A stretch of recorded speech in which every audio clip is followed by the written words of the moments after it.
Good morning, everyone. Welcome to another audiobook from the Library of Voices. Today we are going to read Alice's Adventures in Wonderland by Lewis Carroll. Chapter 3. A Caucus-Race and a Long Tail. They were indeed a queer-looking party that assembled on the bank, the birds with draggled feathers, the animals with their fur clinging close to them, and all dripping wet, cross, and uncomfortable.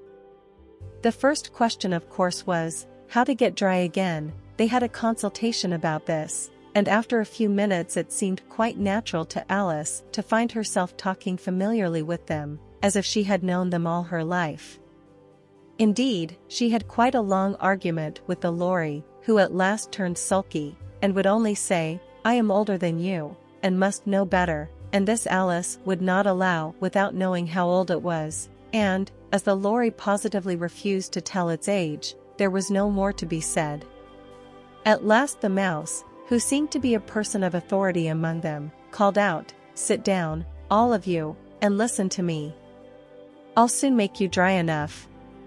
They all sat down at once, in a large ring, with the mouse in the middle. Alice kept her eyes anxiously fixed on it, for she felt sure she would catch a bad cold if she did not get dry very soon.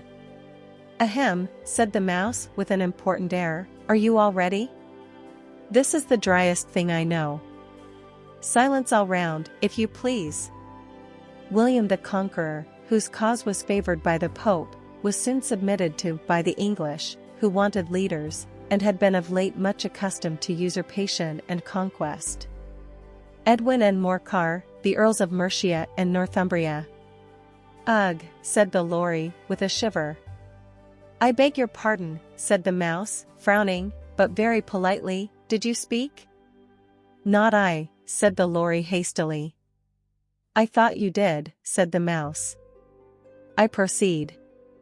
Edwin and Morcar, the Earls of Mercia and Northumbria, declared for him, and even Stigand, the patriotic Archbishop of Canterbury, found it advisable." "Found what?" said the duck. "Found it," the mouse replied rather crossly, "of course you know what it means." "I know what it means well enough. When I find a thing," said the duck, "it's generally a frog or a worm. The question is, what did the Archbishop find?" The mouse did not notice this question, but hurriedly went on, "Found it advisable to go with Edgar Atheling to meet William and offer him the crown." William's conduct at first was moderate. "But the insolence of his Normans, how are you getting on now, my dear?" it continued, turning to Alice as it spoke. "As wet as ever," said Alice in a melancholy tone, "it doesn't seem to dry me at all." "In that case," said the dodo solemnly, rising to its feet, "I move that the meeting adjourn, for the immediate adoption of more energetic remedies." "Speak English," said the eaglet. "I don't know the meaning of half those long words, and, what's more, I don't believe you do either." And the eaglet bent down its head to hide a smile. Some of the other birds tittered audibly. "What I was going to say," said the dodo in an offended tone, "was, that the best thing to get us dry would be a caucus-race." "What is a caucus-race?" said Alice, not that she wanted much to know, but the dodo had paused as if it thought that somebody ought to speak, and no one else seemed inclined to say anything. "Why," said the dodo, "the best way to explain it is to do it. And, as you might like to try the thing yourself, some winter day, I will tell you how the dodo managed it. First it marked out a race course, in a sort of circle, the exact shape doesn't matter, it said, and then all the party were placed along the course, here and there. There was no 1, 2, 3, and away, but they began running when they liked, and left off when they liked, so that it was not easy to know when the race was over. However, when they had been running half an hour or so, and were quite dry again, the dodo suddenly called out, 'The race is over,' and they all crowded round it, panting, and asking, 'But who has won?' This question the dodo could not answer without a great deal of thought, and it sat for a long time with one finger pressed upon its forehead, the position in which you usually see Shakespeare, in the pictures of him, while the rest waited in silence. At last the dodo said, "Everybody has one, and all must have prizes." "But who is to give the prizes?" quite a chorus of voices asked.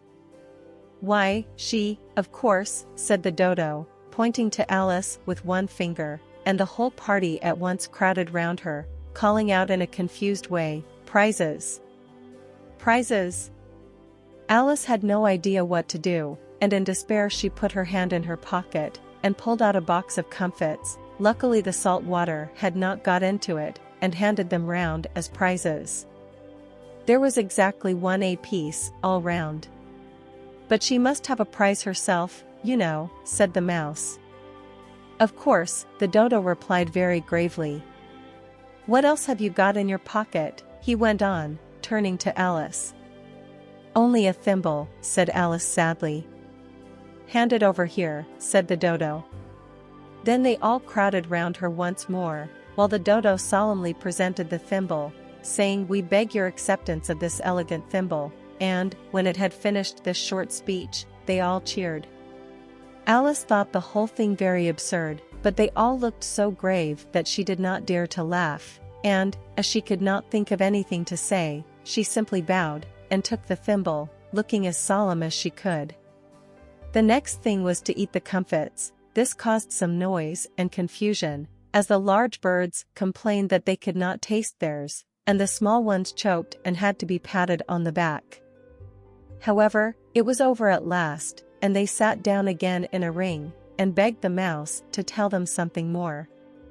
"You promised to tell me your history, you know," said Alice, "and why it is you hate C and D," she added in a whisper, half afraid that it would be offended again.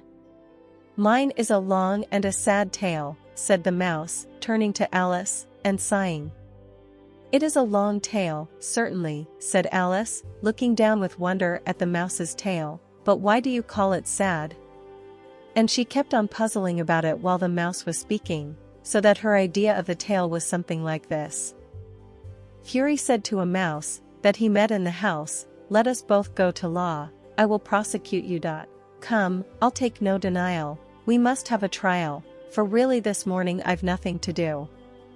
Said the mouse to the cur, "Such a trial, dear sir, with no jury or judge, would be wasting our breath." "I'll be judge, I'll be jury," said cunning old Fury, "I'll try the whole cause, and condemn you to death." "You are not attending," said the mouse to Alice severely. "What are you thinking of?" "I beg your pardon," said Alice very humbly, "you had got to the 5th bend, I think?" "I had not," cried the mouse, sharply and very angrily. "A knot," said Alice, always ready to make herself useful, and looking anxiously about her. "Oh, do let me help to undo it." "I shall do nothing of the sort," said the mouse, getting up and walking away. "You insult me by talking such nonsense." "I didn't mean it," pleaded poor Alice. "But you're so easily offended, you know." The mouse only growled in reply. "Please come back and finish your story." Alice called after it, and the others all joined in chorus, "Yes, please do," but the mouse only shook its head impatiently, and walked a little quicker. "What a pity it wouldn't stay," sighed the lorry, as soon as it was quite out of sight, and an old crab took the opportunity of saying to her daughter, "Ah, my dear, let this be a lesson to you never to lose your temper." "Hold your tongue, ma," said the young crab, a little snappishly. "You're enough to try the patience of an oyster." "I wish I had our Dinah here, I know I do," said Alice aloud, addressing nobody in particular. "She'd soon fetch it back." "And who is Dinah, if I might venture to ask the question?" said the lorry. Alice replied eagerly, for she was always ready to talk about her pet. "Dinah's our cat. And she's such a capital one for catching mice you can't think. And oh, I wish you could see her after the birds. Why, she'll eat a little bird as soon as look at it." This speech caused a remarkable sensation among the party. Some of the birds hurried off at once. One old magpie began wrapping itself up very carefully, remarking, "I really must be getting home, the night air doesn't suit my throat," and a canary called out in a trembling voice to its children, "Come away, my dears. It's high time you were all in bed." On various pretexts they all moved off, and Alice was soon left alone. "I wish I hadn't mentioned Dinah," she said to herself in a melancholy tone. "Nobody seems to like her, down here, and I'm sure she's the best cat in the world. Oh, my dear Dinah. I wonder if I shall ever see you any more." And here poor Alice began to cry again, for she felt very lonely and low-spirited.